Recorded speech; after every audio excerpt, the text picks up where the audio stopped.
Hello everyone and welcome back to the Common Sense Crypto channel. As with you always, this is Rich doing another video today on XRP. So I hope you're all having a wonderful day today wherever you are in this great world. We're gonna talk about XRP.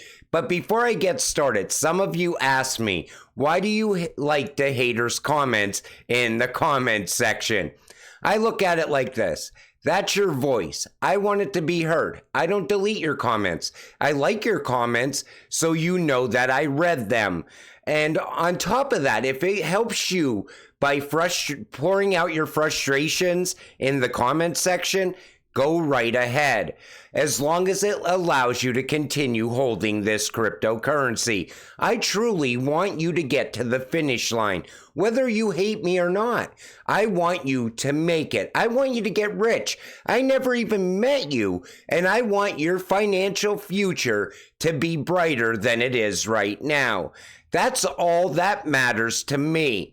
And like I said, frustrations are welcome in the comment section, but you gotta stop focusing on the price. If you focus on the price, you're gonna sell way too soon. So we're looking at XRP on the one-day chart, sitting here just around 52.5 cents. And you know, right now, if you look at XRP, we're moving upward gradually now. We're not pulling back down like we were before. But if you look at Bitcoin, Bitcoin's absolutely popping off today. It actually broke over 48K. And it has a lot of people thinking that crypto winter is over. Crypto winter is now over. Congratulations if you made it through that brutal bear market. But a lot of people right away will say, yeah, but what about XRP? It's still sitting here at 52.5 cents. You got to remind yourself, XRP moves last, but when it moves very fast. It's going to pop off so quick. Anybody not holding XRP is just going to get left behind. It's going to move so fast when it happens. XRP community calls for action amid token sluggish performance. The XRP community mobilizes as prominent member Mac calls for action from Ripple's leadership amidst concerns over the token sluggish performance. Do you honestly think Brad and David are sitting back saying, oh, I hope those people over on X aren't complaining about the price of XRP. I hope those people, those retail investors, aren't sitting there saying how much they hate XRP today. Brad and David don't care. They are on a mission to get the rails put in place that XRP is going to run on. But again, this all stems from people worried about the price of XRP right now. You know when XRP is going to take off? When we all least expect it. And when it's going to be like an overnight event. You're going to wake up one day and you're going to look at your XRP holdings and you're going to realize why patience was key when you're invested in crypto. Unpopular opinion. Ripple won't be able to achieve its goals for XRP as a commonly used bridge asset in cross-border payments without the AMM, simply because there won't be enough liquidity, and liquidity is a chicken and egg problem. There won't be assured success with it, but I'd bet it's an assured failure without it. Ripple themselves could provide tons of liquidity this way, since they're sitting on so much XRP, plus certain incentive programs. So they're saying without the AMM, cross-border payments will not succeed, because it helps keep the price of payments down over time. And then when you look at the AMM, this is another view people are taking as well. Are we watching XRP become a stablecoin with the introduction of AMMs and the prudential treatment requirements from the BIS, Cat 1 versus Cat 2? Where would you classify XRP? So when you look at the two classes of this, right? I look at it like this. I think XRP is not going to be a stablecoin. It's going to be used like gas inside of payments in the future. And when they talk about stablecoin, even back then, they always said asset-backed stablecoins. at a much higher value. They're not saying it's going to be pegged to $1, but people are now saying that. And I think the reason they're saying that is because they're also trying to FUD on XRP at the same time. Think about gold-backed currency. XRP having to move that from one country to another. It can't be sitting at $1. It has to be at a much higher price. Ripple CTO weighs in on ex-employees and XRP ledger developments. Discover how ex-Ripple employees are shaping XRP ledger projects as Ripple CTO David Schwartz weighs in on their influence. What he talks about in this article right here is he says that a lot of people that leave Ripple, they go on to build on the XRP ledger. And that shows you the strength of the XRP ledger. It shows you that even ex-employees, they don't just walk away from Ripple. They start to utilize the technology behind Ripple. And I like the idea of that because it does show strength in the long term. Nothing to see here, just a Ripple partner, ACI Worldwide, at an upcoming summit talking about crypto rails with Swift, MasterCard, and Visa attending and head sponsors. You know, if you don't see it yet, you're just missing it because it's all right there in front of you. We already know Swift is an outdated system. Even through upgrades, it still cannot compete with RippleNet and XRP. Then you look at how MasterCard and Visa, they want to push ahead with innovation. They're not ever going to be able to do that with Swift, because Swift will always be at the back end, slowing everything down. And even David Schwartz, take a listen to how he talks about payments. How many of you know the difference between payment and settlement? Not too many? A couple. All right, so let me just give you just a high level on this. I go to a restaurant and I pay with my Visa card, and they let me go and they don't call the police saying that I left without paying for my food. That's a payment. But I still have to pay my credit card bill, and somebody still has to wire money to the restaurant, right, or ACH or whatever payment system they use. That payment has not been settled. Traditionally, payment and settlement have been completely bifurcated into completely separate systems. Swift is a payment system that doesn't do anything with settlement. And the problem with that is it makes it hard to do a good payment because, like, you don't know if the recipient, you can't check the validity of the recipient. You don't know necessarily what the fees are going to be, what the exchange rate's going to be when the payment settles. So we built a system that, and the only reason they've been separated in institutional payments is historic. These systems date back from the old days when people had giant wheels of magnetic tape, and the tape was like on the bank's transaction computer during the day, and someone would physically carry it over to the settlement computer that talked to the other banks at night. And there was no way to settle during the day because the tape had to be on the computer that was handling the bank's transactions. It had to go to the settlement computer when it was done. I'm not joking. I'm serious. If you look at your glitzy, like, front-end application for your bank, and it's all really cool, and you can access it on your phone, and it's all really, you know, it's 21st century, but you scratch just a couple of layers below the surface, and it's like you took a time machine. If you're lucky, you're in the mid to late 70s. Like, that's when these systems that plumb the movement of money were built, and they are breaking down. Even if blockchain completely fails, even if all cryptocurrencies are a bust, the payment world is going to change because it's terrible. So there you have it. And David Schwartz just told you exactly what I was telling you.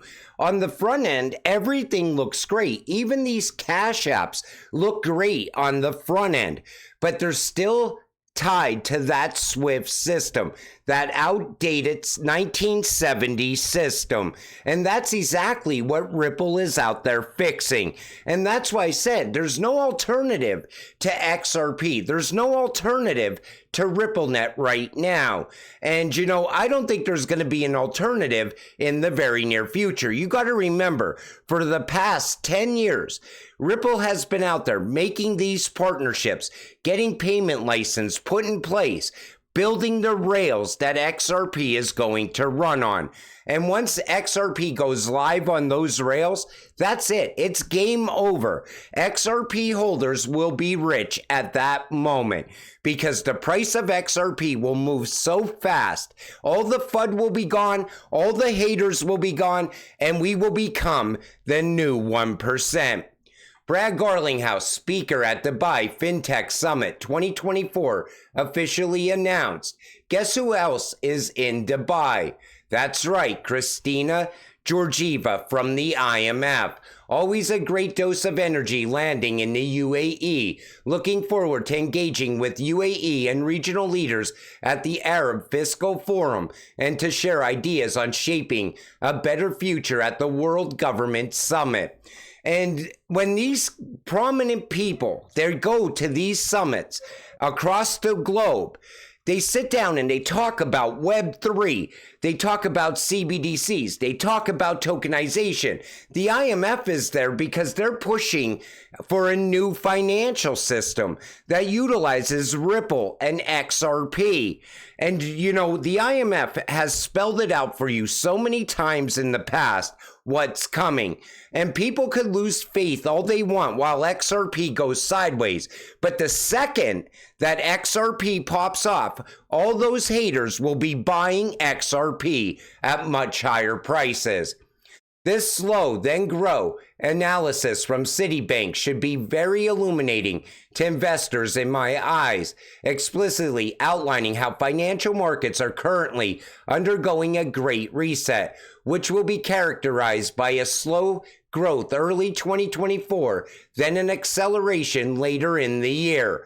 Like I said, I think by the end of this year, we're going to be looking at a much different XRP. And they even go on to say this is why trying to time markets will be impossible in 2024.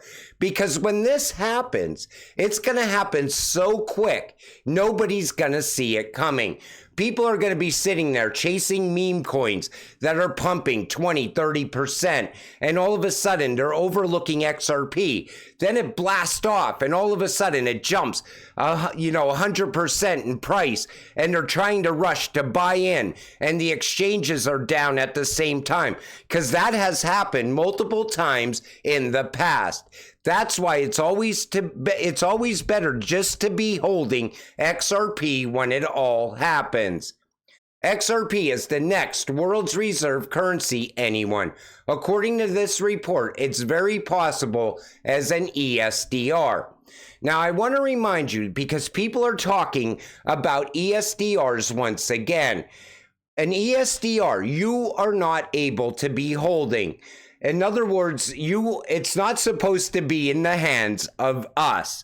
And I think through regulations, we might be able to hold ESDRs in the future. But those regulations are not put in place yet. I see people calling for regulations around ESDRs now. That's why I said that.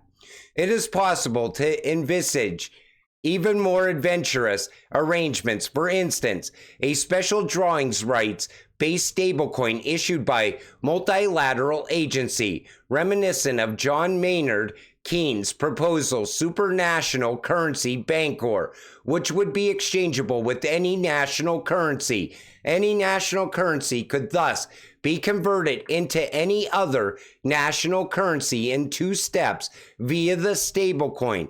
Such an arrangement would resemble the cross-border payment system that Ripple currently operates with its XRP cryptocurrency, and is just one of the variety of possible alternatives. Any democratic alternative should allow for private sector solutions. Multi-currency corridors, for instance, should not rule out the use of regulated private stablecoins or cryptocurrencies, even though such solutions might require additional regulation.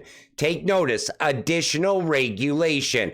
And right now, XRP has legal clarity here in the United States. Everywhere else outside of the United States, it already had clarity before.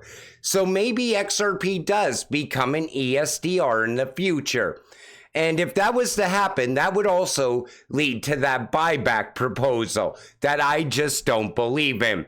Because right now, the Fed could go and buy up all the XRP they want. Maybe they could even cut a deal with Ripple in the background. I'm more looking at this as we sell this cryptocurrency at a very high price, but we wouldn't even be selling into USD when this happens. So we'd have to look at the alternatives that we have in place when the time comes. But that I see people talking about this again, and I wanted to touch on it. I'm not saying that XRP is going to become an ESDR, but the possibility of that happening is maybe, I'll give it 10% chance of happening at some point in the future. Because when they explain an ESDR, it sounds exactly like XRP. But you know, this year is going to be a very pivotal year, especially as an XRP holder, because we're looking at the price right now, 52.5 cents, and people just can't picture what's about to happen. And it's going to happen very fast when it does. And that's why I'm always telling you, hold on to your XRP for dear life. Even if you hate me and you want to vent your frustrations, if it keeps you holding this cryptocurrency, have at it. Go into the comment section and vent everything that you want to say, because I'm fine with that. I still want you to get rich, is what I'm telling you. And until this all happens, stay patient, stay positive, so we can all get rich together. With that said, I'm going to wrap up this video. I want to thank you all for watching. I appreciate all of you. I'll see you in the next one. Have a great night.